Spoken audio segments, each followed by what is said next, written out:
नमस्कार सभी को। आप सभी का आपके अपने इस YouTube चैनल पर हार्दिक स्वागत है। आज हम रेट से संबंधित यूनिट 7 का पाठ नंबर 2 प्रस्तुत करने जा रहे हैं। ये यूनिट सभी कंपटीशन एग्ज़ाम के लिए बनाई गई है। इसके जो क्वेश्चन हैं वो पिछली परीक्षाओं में आए हुए क्वेश्चन और आने वाली परीक्षाओं के जो संभावित क्वेश्चन हैं उनका संकलन इस वीडियो में किया गया है। तो शुरू करते हैं इस यूनिट का सेकेंड पार्ट। क्वेश्चन है क्वेश्चन नंबर 16। बहुउद्देशीय जल परियोजना को आधुनिक भारत का मंदिर किसने कहा है? तो बहुउद्देशीय जल परियोजनाओं को आधुनिक भारत का मंदिर कहने वाले कौन हैं? सरदार वल्लभ भाई पटेल, इंदिरा गांधी, जवाहरलाल नेहरू, राजेंद्र प्रसाद। तो जवाहरलाल नेहरू जो भारत के पहले प्रधानमंत्री थे, उन्होंने बहुउद्देशीय जल परियोजनाओं को आधुनिक भारत का मंदिर कहा है। भारत भाखड़ा पुनरुत्थित भारत का नवीन मंदिर व प्रगति का प्रतीक भी जवाहरलाल नेहरू ने ही कहा है। भाखड़ा नांगल परियोजना किन राज्यों की संयुक्त परियोजना है? तो यहाँ भाखड़ा नांगल परियोजना की बात हो रही है। उसमें कौन कौन से राज्य शामिल हैं? पश्चिमी बंगाल, झारखंड, राजस्थान, पंजाब, हरियाणा, हिमाचल प्रदेश, पंजाब, राजस्थान। तो भाखड़ा नांगल जो परियोजना है वो राजस्थान, पंजाब व हरियाणा इन 3 राज्यों की संयुक्त परियोजना है। और जो दामोदर परियोजना है वो पश्चिमी बंगाल और झारखंड की संयुक्त परियोजना है। और सरदार सरोवर जो परियोजना है ये गुजरात, मध्य प्रदेश, महाराष्ट्र और राजस्थान की संयुक्त परियोजना है। और ये जो सरदार सरोवर परियोजना है ये नर्मदा नदी पर निर्मित है। बाड़मेर व जालौर में सिंचाई व पेयजल की सुविधा ये उपलब्ध करवाती है। 18 नंबर क्वेश्चन है, चंबल परियोजना कितने चरणों में शुरू हुई है? तो यहाँ चरण बताने हैं 2, 3, 4, 1। तो चंबल जो परियोजना है वो 3 चरणों में पूर्ण हुई है। पहले चरण में गुजरात में मध्य प्रदेश में गांधी सागर बांध बनाया गया। दूसरे चरण में राजस्थान में राणा प्रताप सागर और रावत भाटा में बांध बनाए गए। और तीसरे चरण में जवाहर सागर पिकअप बांध का निर्माण किया गया। नेक्स्ट क्वेश्चन है, भारत की जनसंख्या से संबंधित असंगत कथन कौन सा है? 2011 की जनगणना के अनुसार पहला है, दशकीय वृद्धि दर रही 21.44%, जनसंख्या घनत्व रहा 382 व्यक्ति प्रति वर्ग किलोमीटर, साक्षरता दर रही 74.04% और लिंगानुपात रहा 940। तो इसमें जो ऑप्शन 1 है वो असंगत है। ये जो दशकीय वृद्धि 21.44% है ये राजस्थान की रही। भारत की जो दशकीय वृद्धि रही थी वो 17.64% रही थी। राजस्थान का जो जनघनत्व है वो है 201 व्यक्ति प्रति वर्ग किलोमीटर। और राजस्थान की जो साक्षरता दर है वो है 66.07%। और राजस्थान का जो लिंगानुपात है वो है 926 स्त्रियां प्रति 1000 पुरुषों पर। और जो ग्रामीण अनुपात है तो राजस्थान में ग्रामीण जनसंख्या रहती है 75.13%। और भारत की जो ग्रामीण जनसंख्या का अनुपात देखें तो वो है 70%।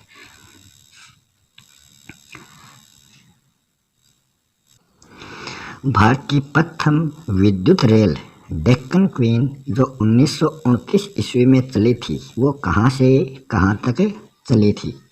मुंबई से ठाणे के बीच, गांव से पुणे के बीच, दिल्ली से अमृतसर के बीच, हजीरा से जगदीशपुर के बीच। तो ये चली थी गांव पुणे के बीच। ऑप्शन 20 का राइट हो जाएगा। 16 अप्रैल 1853 को महाराष्ट्र में भारत की जो पहली रेल चली थी वो चली थी मुंबई से ठाणे के बीच। यह 33.6 किलोमीटर इसका एरिया था।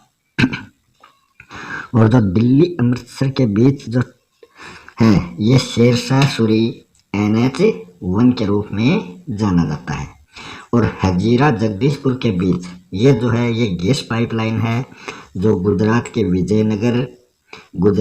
विजयनगर MP UP में से होकर ये निकलती है। और इसकी जो एक शाखा है वो कोटा बराला उत्तर प्रदेश से होकर गुजरती है। नेक्स्ट क्वेश्चन है सर्वाधिक लंबा नौगम्य राष्ट्रीय जलमार्ग है। नौगम्य मतलब जो जलयान होते हैं, तो सर्वाधिक जलयान वाला जो जलमार्ग है वो कौन सा सबसे लंबा है? हल्दिया इलाहाबाद वाला, सदिया धुबरी वाला, कोटापुरम कोल्लम वाला या काकीनाडा भरकानन वाला? तो ये सबसे लंबा जो जलमार्ग है वो है हल्दिया इलाहाबाद के बीच वाला। इसकी जो लंबाई है वो 1620 किलोमीटर है। ये गंगा और हुगली नदी पर स्थित है। सदिया धुबरी वाला जो जलमार्ग है इसकी लंबाई 891 किलोमीटर है और ये ब्रह्मपुत्र नदी पर निर्मित है। कोटापुरम कोल्लम जो है इसकी लंबाई 205 किलोमीटर है और ये केरल में निर्मित है। काकीनाडा भरकानन जो जल मार्ग है इसकी लंबाई 1100 किलोमीटर है और ये कृष्णा और गोदावरी नदी आंध्र प्रदेश यहाँ पर ये निर्मित है। राजस्थान का निकटतम बंदरगाह समुद्री पतन कौन सा है? तो राजस्थान का सबसे नज़दीक का बंदरगाह कौन सा है? सबसे नज़दीक का बंदरगाह तो गुजरात का कांडला है, मगर यहाँ कांडला ऑप्शन में नहीं हो तब कौन सा होना चाहिए? मुंबई, तूतीकोरिन, पारादीप, कोलकाता। तो सबसे नज़दीक का फिर मुंबई बंदरगाह होगा।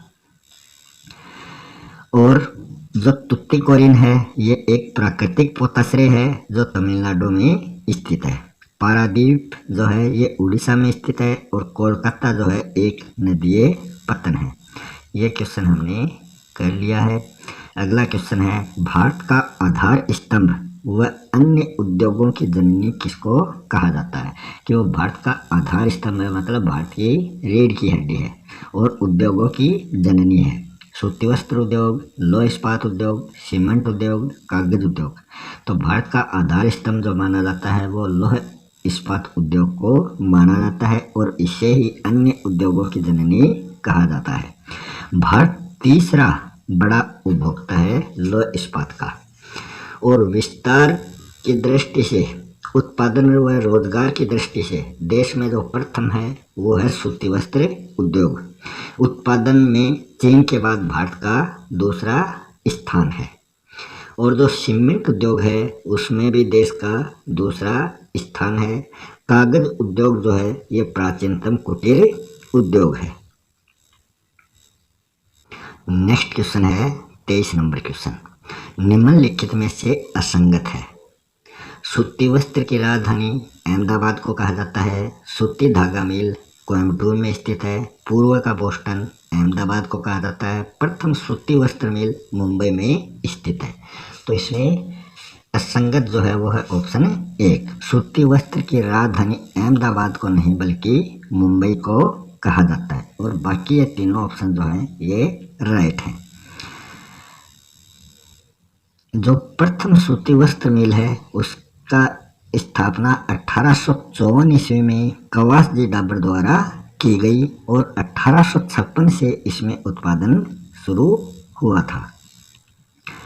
24 नंबर क्वेश्चन है, होशंगाबाद में किस कागज का सरकारी कारखाना निर्मित है? अखबार का, पुस्तक का, पत्र का या नोट छापने का?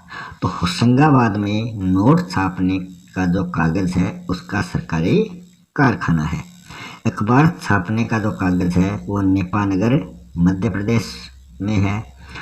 प्रथम जो कागज का कारखाना है वो श्रीरामपुर में खोला गया था 1879 में। सबसे पहले ये श्रीरामपुर में खोला गया मगर असफल रहा। फिर 1879 में प्रथम इंडियन पेपर मिल लखनऊ में स्थापित की गई थी। फिर 1881 में टिटागढ़ पेपर मिल वेस्ट बंगाल की स्थापना की गई थी। 25 नंबर क्वेश्चन है, एशिया की सबसे बड़ी लो एस खान कौन सी? बैलाडिला। ये कौन से राज्य में स्थित है? उड़ीसा, छत्तीसगढ़, कर्नाटक, झारखंड। तो लो एस की सबसे बड़ी खान है बैलाडिला, ये है छत्तीसगढ़ राज्य में स्थित। और मयूरभंज क्योंझर जो है ये उड़ीसा में स्थित खाने हैं। और बाबा बुदन पहाड़ी और केम्मनगुड़ी कद्रेमुख ये कर्नाटक में स्थित खाने हैं। और सिंहभूम जो है वो झारखंड की लो एस के खान है। तो यहाँ बेलाडीला की बात हुई थी, वो छत्तीसगढ़ में है। 26 नंबर क्वेश्चन है, कोलिहान, मंधान, मोसबानी, राखा खान ये किस खनिज के लिए प्रसिद्ध है? इनमें से कौन सा खनिज निकलता है? तांबा, लोह एस, कोयला, बॉक्साइट। तो ये तांबे से संबंधित ये खाने हैं। ऑप्शन 1 जो है वो इसका राइट है। और जो लोह एस की खान है वो है गुरु महेशनी, नोआमंडी, झारखंड। और जो कोयला की खान है वो कोरबा, छत्तीसगढ़, तलचर, उड़ीसा में है। और बॉक्साइट की जो खान है वो कालाहांडी, उड़ीसा में है। धारवाड़ और आर्कियन चट्टानों से कौन सा खनिज प्राप्त होता है? कौन सी? धारवाड़ और आर्कियन चट्टानों से।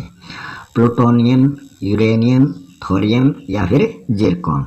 तो ये यूरेनियम प्राप्त होता है धारवाड़ व आर्कियन चट्टानों से।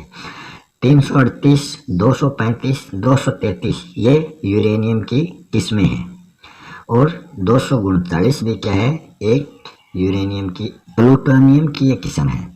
239 तो प्लूटोनियम की, और जो 238, 338, 235, 233 ये यूरेनियम की प्रमुख किस्में हैं। बेरिलियम जो है सभी परमाणु ऊर्जा खनिज ये क्या है? चारों, और एक बेरिलियम, ये सभी क्या है? परमाणु ऊर्जा खनिज है। नेक्स्ट क्वेश्चन है 28 नंबर क्वेश्चन, भारत में चावल से संबंधित असंगत कथन कौन सा है? विश्व में भारत का, चावल में भारत तीसरा बड़ा देश है। पंजाब में सर्वाधिक चावल उत्पादित होता है। चावल जो है वो उष्ण कटिबंधीय जलवायु का पौधा है। चावल जो है वो चिकनी, दोमट व कछारी मिट्टी में उत्पादित होता है। इसके लिए उपयुक्त मिट्टी कौन सी है? चिकनी, दोमट व कछारी मिट्टी। तो असंगत जो है वो है ऑप्शन 1। विश्व में चावल की दृष्टि से भारत का तीसरा नहीं बल्कि दूसरा बड़ा देश भारत है। पहला चीन है और दूसरा बड़ा देश भारत है। क्वेश्चन नंबर 29 है, भारत की मुद्रादायनी फसल नहीं है। मुद्रादायनी मतलब व्यापारिक फसल नहीं है। कपास, गन्ना, गेहूं, तिलहन। तो कपास, गन्ना, तिलहन ये मुद्रादायनी व्यापारिक फसलें हैं। गेहूं जो है ये एक खाद्यान्न फसल है। व्यावसायिक फसलों में और कौन कौन सी आती हैं? जूट, तंबाकू। इन तीन के अलावा जूट और तंबाकू भी व्यावसायिक फसल है। खाद्यान्न फसलों में गेहूं, जौ, चावल, मक्का, ज्वार, बाजरा आते हैं। नेक्स्ट है 30 नंबर क्वेश्चन, भारतीय मिट्टी से संबंधित असंगत कथन कौन सा है? तो भारतीय मिट्टी से संबंधित यह कथन दिए गए हैं। पर्वतीय मृदा को परिपक्व मृदा कहा जाता है। काली मृदा को रेगर या कपासी मृदा कहते हैं। बलुई मृदा में ह्यूमस की कमी होती है। नूतन का मिट्टी गंगा ब्रह्मपुत्र डेल्टा में मिलती है। तो इसमें जो असंगत कथन है वो है ऑप्शन 1। पर्वतीय मृदा को अपरिपक्व मृदा कहते हैं, ना कि परिपक्व मृदा। यही कथन गलत है। बाकी कपासी मृदा वाला सही है, ह्यूमस वाला सही है, डेल्टा वाला भी सही है। ये तीनों कथन सही है। काली मृदा को रेगर या कपासी मृदा कहते हैं। ये लावा के विघटन से इस मृदा का निर्माण होता है।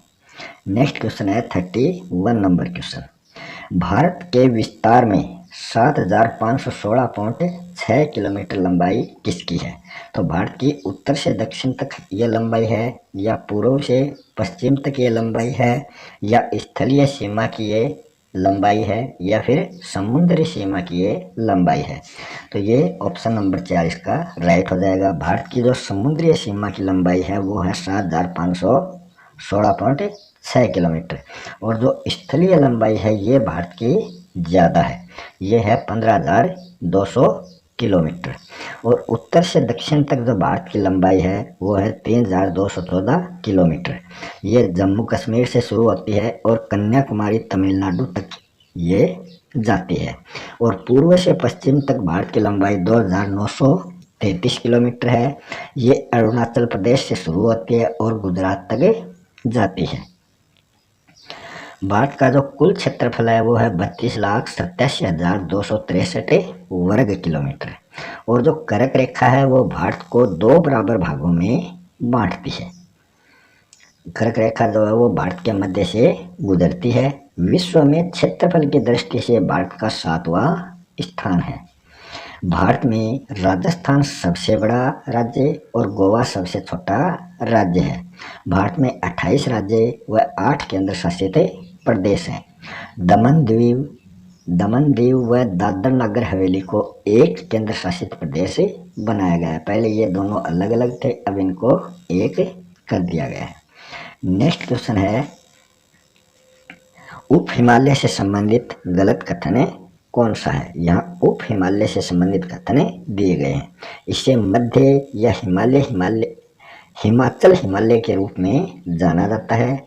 यह श्रेणी पोटवार बेसिन से शुरू होकर पूर्व की ओर कोसी नदी तक विस्तृत है।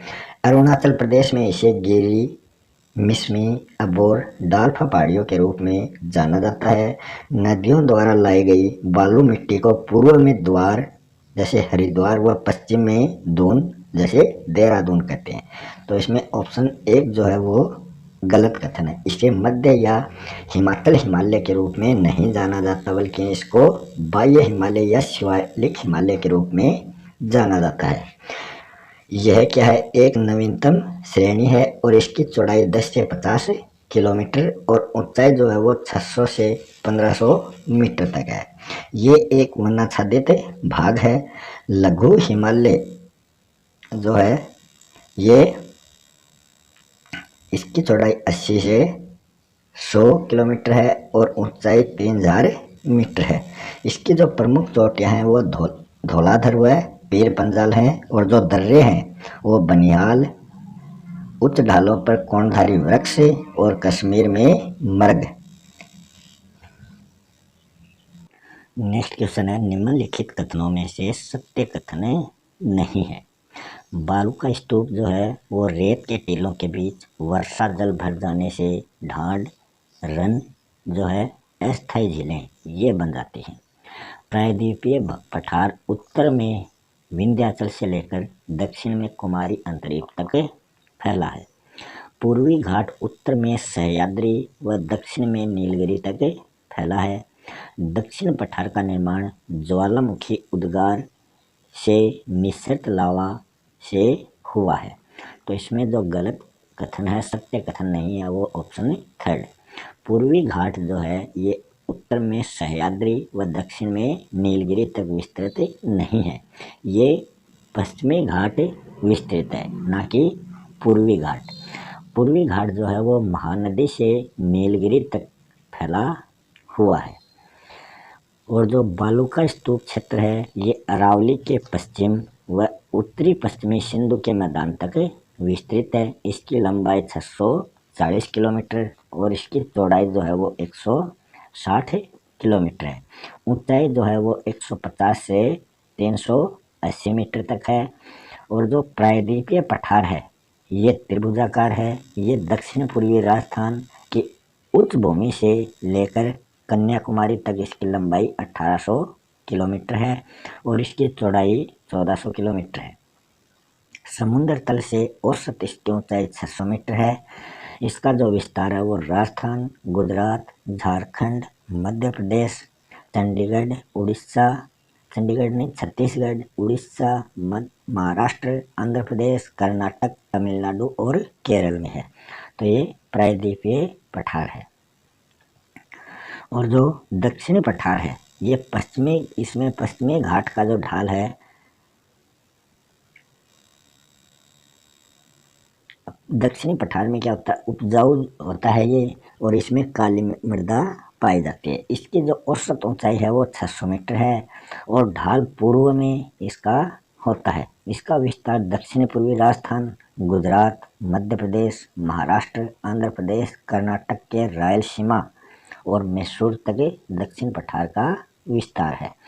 और जो पूर्वी घाट है, ये पश्चिमी घाट का ढाल अरब सागर की ओर तीव्र लगभग 1000 मीटर ऊंचाई वाले सह्याद्री का ताप्ती घाटी से कुमारी अंतरिक्ष तक क्रमिक विस्तार है पूर्वी घाट का। तो इस प्रकार ये यूनिट यहाँ समाप्त हो चुकी है। मिलते हैं नेक्स्ट वीडियो में नए टॉपिक के साथ, तब तक के लिए धन्यवाद।